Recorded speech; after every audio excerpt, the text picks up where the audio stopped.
I've done a little bit of work to this thing on the cage, and it's been kind of hit and miss and slow, but we have a little bit of a nice setup as of right now. We have a 4-inch post-to-post with a 5x5 mounting plate, according what the rules say. Now, I do have my gas tank protector, which is not allowed to be any wider than 26 inches at its widest point. And then I have my backing of my gas tank protector, which is 2 inches away from all factory steel. And it must be nowhere near the floor. So that is the setup I have on this gas tank protector right now.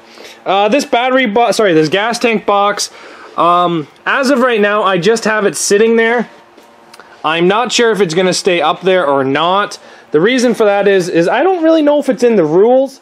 And welding that down right there would actually make that a lot more stronger, but I'd never get it back out. I could mount it to the floor. I really haven't decided on what I want to do yet, but that is the very first gas tank holder I ever built, and I've kind of come a long way in how I build them from this one. So even if I do weld that one down and I'm not able to get it off, it will not be a huge loss. It is twisted. It's probably been through, I'm going to guess, 15 to 20 derbies, and it's had a good life. And like I said, I build them a lot different than that now. So if it gets junked, it gets junked. Now, I am running out of material for door bars because I don't want to put thin, easy, bendable things as door bars, like little 1.5 by 2 inch square tubing for door bars. I think is too thin. So what I have right here is I actually have the door bar. Oh, she fell. I have the door bar out of that bolt-in Toyota Camry cage that I built. Now I don't want to weld these in. Like, yes, I'll do my little tack weld that you guys normally see me do up there at the front, but I don't really want to weld these in because if I weld them in, then I'm not going to be able to get them back out. And I spent so much time trying to get these things so that they're adjustable for the other cage. So what I'm thinking about doing is just spot welding that up there like I do before, and then welding a piece of angle bracket to the blue, and then bolting it to the angle bracket, and then maybe even extending the bolts through the body out through here, just to help try to hold it on. I'm not 100% sure yet, but I'm pretty sure that's what I'm going to do. The torch will make quick work to blow that through there, and then I just have to go get some longer bolts, or maybe even some threaded rod, and make my own bolts. But that's what we're going to work on today. We're going to try to finish up the cage inside this car, and once the cage is done, the car's pretty much done. Yes, we have factory gas tanks still underneath it, but I'm fine with that until spring. So, let's get going on the cage, I guess.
We just got both of the passenger door bars, one of the passenger door and one of the driver door bars located inside this car now. We just still use the rear seat out of a Toyota Camry as some padding.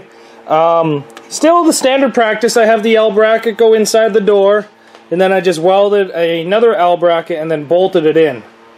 Now, I should really put 2 bolts. I really should.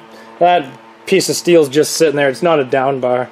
I should check the rules to see if I'm actually allowed some down bars, and it actually helps quite a bit, so I'll probably read up on that tonight.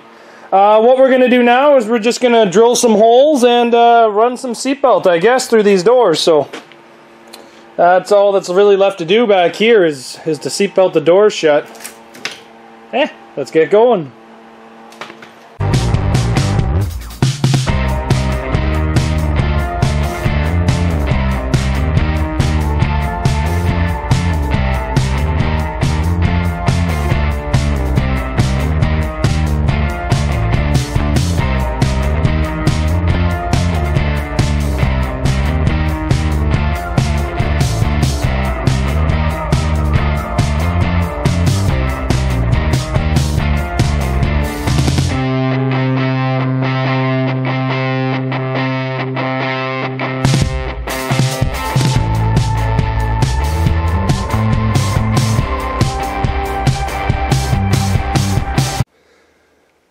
Well, as she sits right now, she's pretty much done.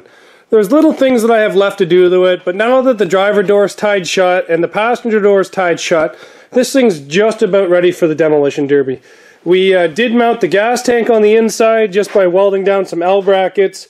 As you can tell, there's no fuel line hooked up to that gas tank because we are still running stock tank.